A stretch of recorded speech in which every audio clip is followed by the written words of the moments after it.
How's it going, guys? Chris back here with another episode of Mtga Misplays. On to episode 4. Just a quick look at the deck before we get into the games. We're playing Rakdos Dreadhorde Arcanist today. This is actually one of my favorite decks. It is a little bit of a control deck, a little bit of an aggro deck. It does try to win the games quickly, but with a Dreadhorde Arcanist on the battlefield, attacking every turn, you can double up your kill spells, you can double up your draw spells, and it is just great. I would say nothing quite as fun and historic as using a Thoughtseize on turn 1, playing a Dreadhorde Arcanist on turn 2, using a Thoughtseize, and something else on turn 3. That is just the best. And the great thing about Dreadhorde Arcanist is you don't even have to pay for it after. So here we are, on to game 1. We keep our opening hand, 3 lands, early plays. We're pretty good. Pretty happy with this. So we shock in for our Stitcher Supplier. Stitcher Supplier is in the deck to get things in the graveyard, plus it's also pretty good sacrifice fodder, so it serves multiple purposes in the deck. Yeah, we don't know what our opponent's playing yet. It could be on anything. Swamp. So we know that they're doing something black related. Might be discard, might even be a white-black life gain deck. Get down our Dreadhorde Butcher, swing in for 2. Dreadhorde Butcher is deceptively strong in this deck because it gets down early and it really pairs up nicely with our 2 main sack outlets, which is Spark Harvest and Village Rites. They play something that has 2 toughness now. We can Village Rites, draw 2 cards, and remove a creature. That is the peak of value. The peak. We end up going for the Kroxa. Our opponent doesn't seem to be doing much. They have a little life gain. Our board already outraces their life gain, so we're not too worried about how this ends. They could play a few more pieces and get us into a pretty bad position, but you never know. And we go for the Village Rites on the Kroxa. It doesn't seem like they're going to play anything that we can steal and sacrifice, so no point in saving the Village Rites in hopes of drawing the Claim the Firstborn. And we get a Spark Harvest. That's our other sack outlet. So we get in for 3, grow our Dreadhorde Butcher. He is such a good card. Not played as much in Historic. And this is really what you want to see against this deck. Just a bunch of slow mana and slow plays. Get down our Dreadhorde Arcanist, and they concede. That was game 1. Okay, and we are back in the action with game 2. This opening hand, our first one isn't good, so we mulligan it. Second opener isn't great by any stretch of the imagination, but going down to 5 probably wouldn't be good for us. So we end up keeping this hand, as greedy as that sounds. Keeping a 1-lander is not something you should do in Magic. Like, even if you know your deck well, and you think that you can recover, still shouldn't do it. But we open on our Swamp, we get our Thoughtseize off. Let's see what our opponent's playing. They are playing something Golgari. Big creatures, a trample enabler, removal spell. Looks like they are trying to get to the late game. Some of those 10/10s come down. We'll have to find our hard removal spells to actually get rid of them. We have 1 hard removal spell in hand, but that won't be enough for all of them. Get down our Kroxa.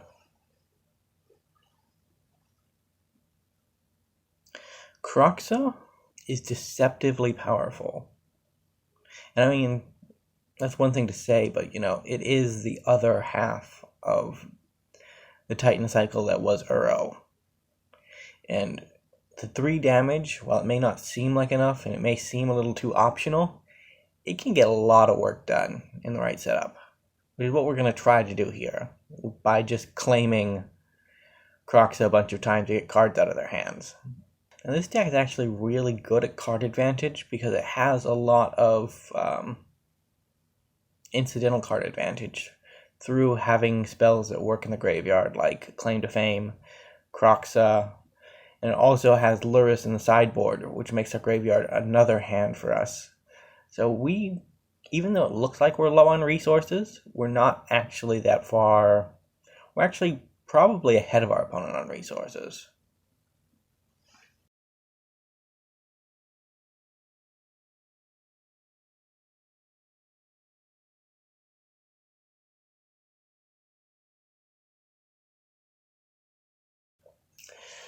They get themselves a land.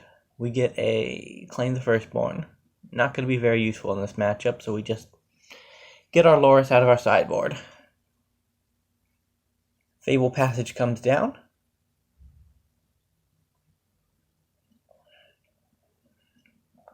They get a Forced, and a Troll comes down.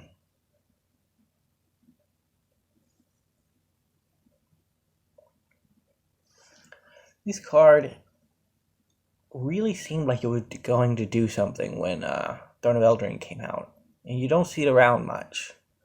But it's a really fun card. Basically, it gives your opponent 3 creatures, and your opponent can sack a creature to tap it. And when they tap it, you draw a card and gain 3 life. But we're going to use the goat that we would have used to sack for Village Rites, because that's going to get us further ahead in the long run. We need to hit a 4th land if we want to win the game. Kroxa could be a substantial addition of power to the board that we really just need.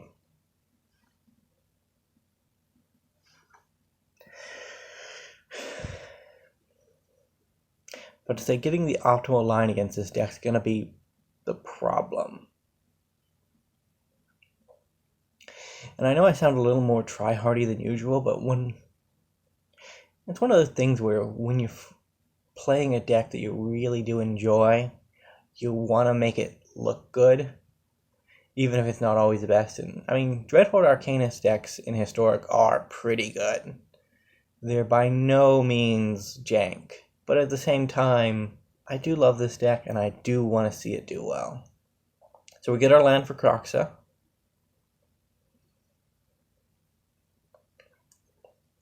Exile a bunch of things. Luckily, we have enough to leave our other Kroxa in the graveyard in case they have some way to remove this one.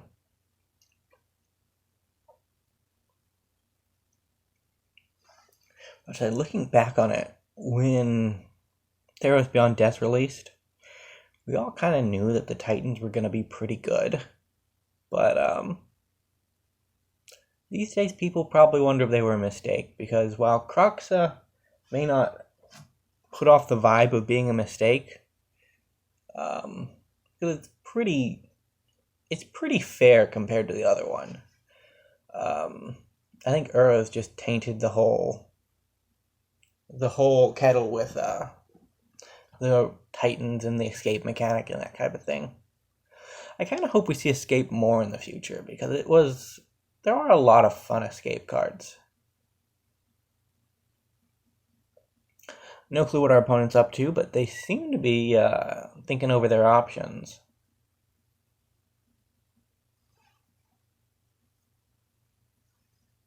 They play a tap land, go to attacks. We sacrifice a goat. They draw a card.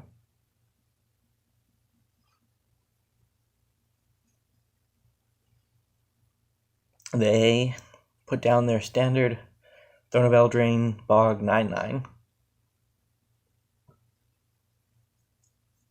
We're going to end up playing Bloodchief Thirst on the Troll. We do it on the Troll because the other one can be chump blocked, and even though it has more power, you're just going to get more value out of the troll over the long game. So we got that off the board. Nissa comes down. This is definitely the point in the game where things are starting to look bad. Because Nissa with a land drop could have just reanimated the troll and undid our last turn, but it doesn't look like they had it. And that land's not going to stick around as a creature during our turn, so we'll actually be able to attack. We might be seeing one of the fabled opponent misplays. Because when the land turns off, we'll have a Crocs on the board, and if they don't play anything else, we can just eat Nissa. Looks like they didn't have anything. And it looks like Nissa's going to get eaten. Taking a look at our graveyard, seeing what we can do. Without a 5th land drop, it's going to be hard to actually play Lurrus and cast something. Especially since both of our black sources are used in casting him.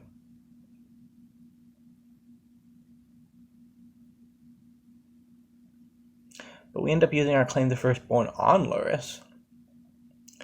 That way, he can actually attack this turn and we can start chipping in some damage. At this point in the game, we are well behind our opponent. So taking a riskier line of play might pay off for us in the end. Although, if our opponent can find a way to get 2 lands on the battlefield, we're pretty much dead.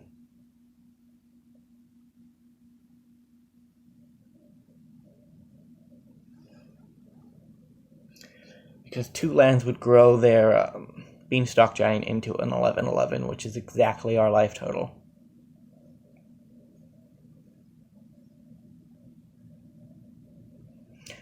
They are definitely thinking. Ooh, a Trampler Enabler.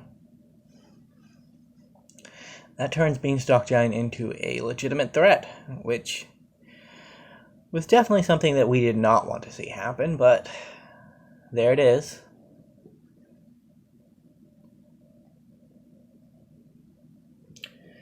They can attack in for 9, bringing us down to 2.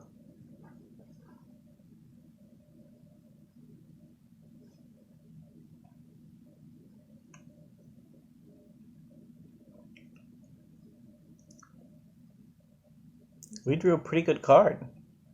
We actually have a misplay here too, because we could have played the Stitcher Supplier out of our hand, which would have also let us cast Dreadhorde Arcanist out of our graveyard.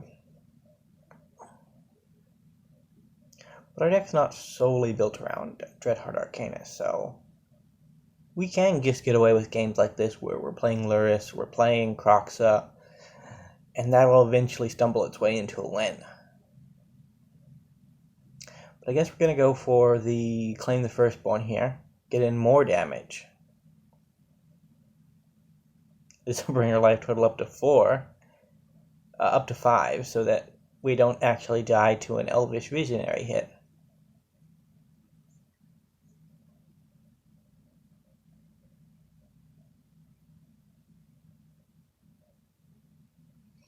When I'm thinking it over,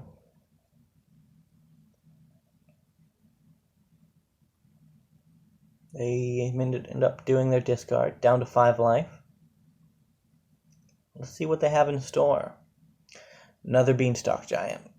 They had 3 of them this game, so it's not surprising that they're actually just going to play them, because an 11/11 kind of does just stonewall our team. A Murderous Rider or Lurrus.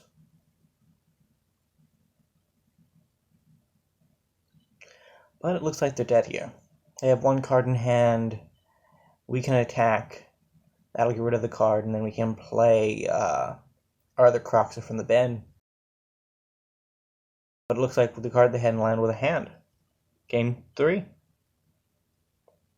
And here we are on Game 3.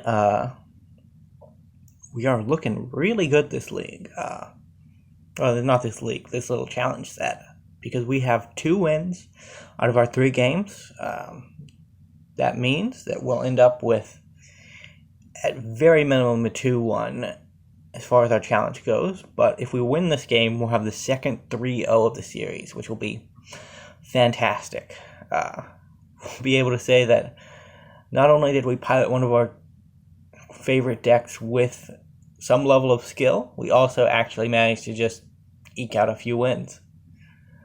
I've been sitting in Platinum for a while. I'd like to get up to Diamond, but I don't have as much time to play MTGA as I usually would, and playing some of the more jankier decks that I've been trying to display has also been a little harder on my win rate.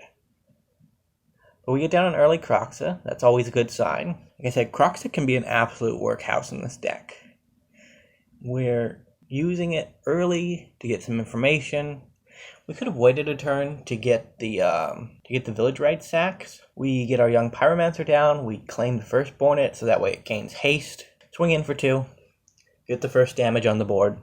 Young Pyromancer in this deck is also just a really good card. This deck has a lot of good cards.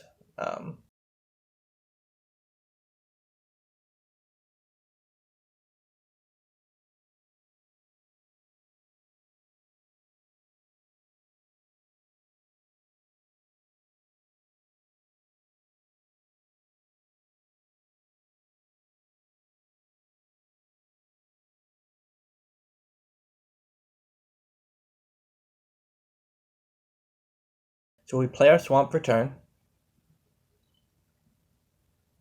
go into full control mode, play our Croxa, tell the auto tapper we will pay for it, because sometimes it's not sure. Sometimes I get a little impatient and I try to claim before my spell resolves. That's understandable, right? While our Croxa triggers are on the stack, we play our Village Rites to sack our Croxa. It's going to die anyways, it might as well draw us 2 cards doing it, and that won't affect the other triggers, so all the more value. And our young Pyromancer makes a 1-1 because we just cast an instant spell, which just goes to demonstrate some of the power of the deck. I mean, this turn we made a 1-1, we drew 2 cards, we made our opponent discard. That's a lot in a turn for just 3 mana. Opponent discarded an Assassin's Trophy, and we're going to attack in. Assassin's Trophy as hard to remove was pretty... not the worst against us. Really, if you want to deal with threats like Croxa, you're going to need some kind of exile-based removal, or you're going to need to destroy it and then use a card to exile it from the yard. Because as long as he goes to the graveyard, he can come back eventually. And with all of the Dreadhorde Arcanist and other type of spells, Bloodchief Thirst, in our deck, we can just replay him a bunch of times. We're going to opt to sacrifice one of our elemental tokens here. That just conserves mana. We could have paid the 4, but we'd rather get the... play more spells, I guess. Because the Dreadhorde Arcanist coming down will be a massive help to us. Because it means our uses of Spark Harvest suddenly doubled. So we initially would have only been able to use 2, now we can use it 4 times. That is a lot of value. We can't use 1 copy 4 times, we can use the 2 that we had. So we have 1 in the bin that we can still use. We have 1 in hand that we can use once from hand and then once from graveyard. They Maelstrom Pulse our Dreadhorde Arcanist. Probably a wise decision. Dreadhorde Arcanist is not known for the fairest magic. Get another Croxa. Play a Croxa.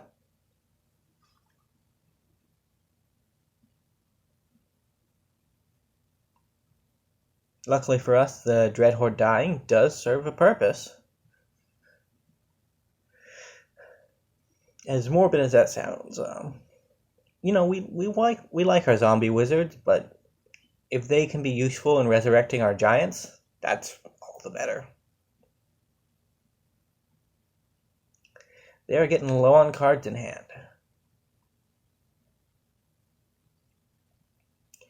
And we still have one Spark Harvest.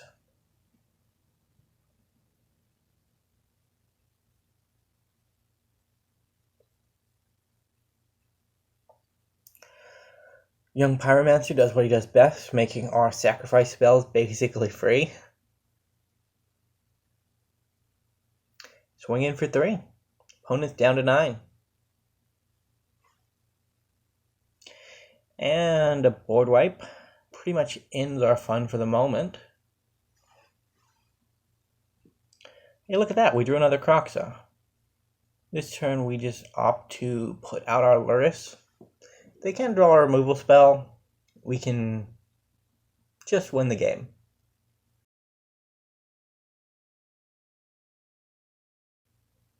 Yeah. They don't draw a removal spell, we win. And they didn't. Now, you might be confused as to how we're just going to win, but the way is that Luris will allow you to cast Croxa from the graveyard without casting it by its escape cost. So you can actually cast it for 2. And now that we've drawn, we actually got a little bit lucky and drawn our 3rd red source, we can just play the 3 Croxas, and that'll deal 9 damage. So this game is done. And with that, we have achieved another 3-0 in the series. The series has been a lot of fun, and I'm really looking forward to it moving forward. If you guys like what you see here, remember to leave a like, subscribe, and leave a comment, I'd say. Haven't had many comments on my channel. I'd like to hear from you guys if you're out there. I don't know if you are, but if you are, you're welcome to stop by, say hello.